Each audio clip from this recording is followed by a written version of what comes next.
All right, friends, grab a refreshment of your choice. Get into your power postures. Today we are talking about why pee sitting and hemorrhoids are an abomination upon the gamer nation.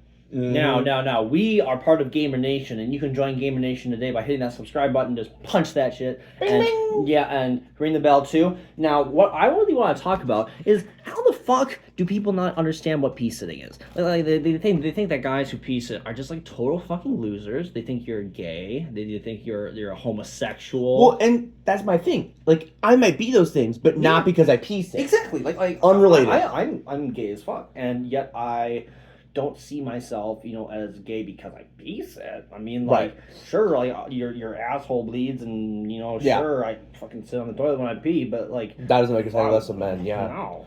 I mean, here, look at these guns, flesh, yeah. So, look at that. That's masculinity right there.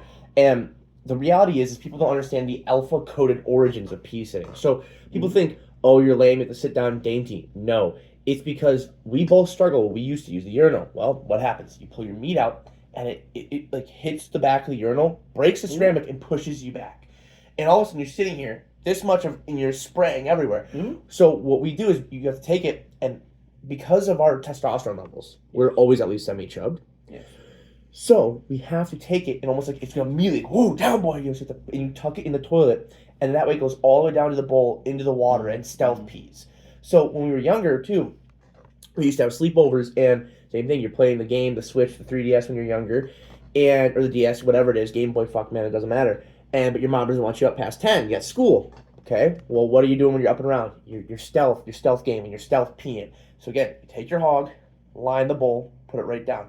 And if you pee hard enough, you don't even need to flush. It just pushes right down the pipes. That's right. Be careful though. If you're pushing 15 inches, 16 inches, it can get your tip stuck in that thing, and you might accidentally. Like doctors hate this one simple trick, and that trick is pee sitting. I mean, it's a magnificent trick to, like enhance your testosterone, make it so that you have more time on the game, time on reels, whatever you're looking at as your choice. Like those extra 20 seconds, you might miss a rare reel pull.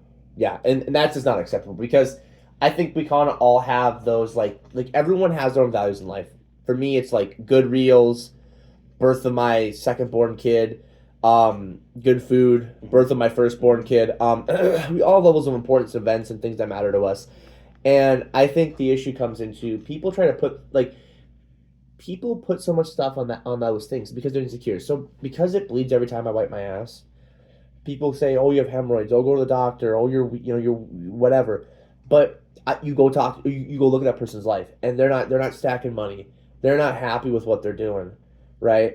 So you have to, like, it's always that kind of projection, You literally just yesterday I was watching a Chris Hansen clip. Okay, so it's a predator. All of his following is pred catchers. In the comments, they find the guy from previous months. Those guys are sick. Lock him up. And what does he do? He goes to meet him, right? So you have these people who are hating on the poop game, on the pee game. They're hating on the shit, the way me and Steve stack our money, the way we game it. And it's because they're insecure. It's because they're projecting. And it's because they are, gay and weak and effeminate, but they want to blame it on, you know what I mean? So they go, oh, peace, you guys are piecing, you're losers, right? They're all those things, but they don't have, you know what I mean? They just want to project like a movie projector, projection. Very powerful stuff. Yeah. I mean, and I think we can all. Last thing I want to say is I think every guy gets to an age, about 15 or 16, where they either hate themselves, hate women, or become autistically obsessed with the UFC. And I think unfortunately, a lot of guys choose the hating women route, and they choose the hating other men route. They choose the hatred routes because they can't. Like, I used to have violent thoughts all the time. I would think about just killing people, I'm cutting them into pieces. And I was in therapy. I've been in therapy for a decade. It's not funny. It's not like anything like that. I used to have all these just sickening thoughts. I'd twitch. It was just awful. Actually, I remember I worked in a butcher shop. I was having homicidal urges. Okay, I've been in and out of psych ward 2 times. Okay, first time at age, it was almost 18. It was way too late. I sat in the toilet, and I felt for the first time a warm hug of a loving maternal figure. But it wasn't over the arms. It was on my butt and up to me. And Again, you asked me when I lost my virginity, I couldn't tell you. You asked me any of my first whatever, I couldn't tell you. But But when you pee sat, when I broke my ceramic hymen, mm-hmm. I will never forget. And I think a lot of guys too, girls too, don't understand the importance and the sacredness of the bathroom. And I think that is why my beliefs make me think that homicide is a less egregious crime than peeing or pooping in public because you're sanctifying potty time. Or you're like defaming it, you're ruining it, And I think potty time is the most sacred ritual of anyone's life. Yeah. I think going boom boom after having a big din din is very important. So Yeah. thank you guys for joining us. Any last thoughts, Steve? Or No, I think you hit the nail on the head there. well, I like to hit the toilet bowl on the toilet. Yeah.